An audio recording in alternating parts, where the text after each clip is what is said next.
Wie van julle het al ooit swaardgevegte gekyk? Dit is vir my die interessantste om na daai mense te kyk. Hoe vlugvoetig hulle is en hoe hulle oog-hand koördinasie, hulle voet-oog-hand koördinasie so saam beweeg. Dit is my regtig 'n baie interessante sport. Maar voorheen was dit 'n gevegstyl. En die een wat geweet het, nie net hoe om die swaard alleen te gebruik nie, maar ook hoe om te weet hoe om te trap, hoe om te vermy, hoe om die liggaam te buig dat daar nie gesny word nie. Daai een het gewen. Die een wat geweet het hoe om een te word met die swaard, het die geveg gewen. Die oomblik as die swaard en die liggaam geskei is, dan was daar 'n verloorder. Maar as jy nie die swaard vat en jy probeer nie die swaard hanteer, dan sal ook 'n verloorder. Jy moet een word met die swaard. Jy moet jou liggaam draai sodat die swaard volle impak kan maak. En nou kom God en hy sê vir ons in Hebreërs 4 vers 12, want die woord van God is lewend en kragtig en skerper as enige tweesnydende swaard. Wow! Met ander woorde, die swaard moet lewe en krag en skerp in my eie lewe wees, sodat ek weet om dit te gebruik. Het jy al ooit daaraan gedink?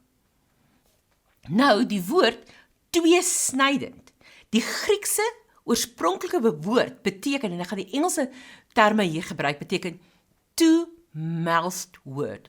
En omdat daar nie rarig in die vertaling korrekte woord is nie, het hulle gesê tweesnydend. Maar dit is eintlik 'n woord wat beteken 'n twee-mondwoord, 'n woord wat van iemand anders afkom, wat weer deur 'n tweede mond gaan, en dit gaan soos 'n swaard deur. Hoekom? Want daar is twee monde wat ooreenstem. Dis is 'n swaard, dis die beste wat hulle dit kon verduidelik, wat aan beide kante skerp gemaak is, wat aan beide kante vlamskerp is. Dis nie net 'n woord wat een persoon gebruik nie, dis 'n woord wat 2 keer gebruik word en wat 'n dubbele impak het. As jy, soos die swaardvegter, een word met die woord. Die woord is God wat vlees geword het. In die begin was die woord en die woord was by God en die woord was God en die woord het vlees geword. Johannes 1 vers 1 en 2. Die oomblik wat ons daai eenwording het, dan hoor ons wat op God se hart is. En hy spreek in ons gees en dit vloei deur ons mond, dan is ons soos 'n swaardvegter op hierdie aarde en ons sal weet hoe om te skuif, hoe om te trap, hoe om te beweeg en Satan kan dit nie doen nie, want hy het nie 'n tweesnydende swaard nie. Dan sal ons weet hoe om donkerte te vermy. Hoekom? Want ons het een geword met die woord. Johannes 1 sê vir ons, waar die woord is daar lewe en waar die lewe is daar lig. So die oomblik wat jy een word met die woord, soos 'n swaardvegter, dan gaan die donker moed gee pad. Hoekom? Want jy het een geword met lig. Jy het een geword met lewe.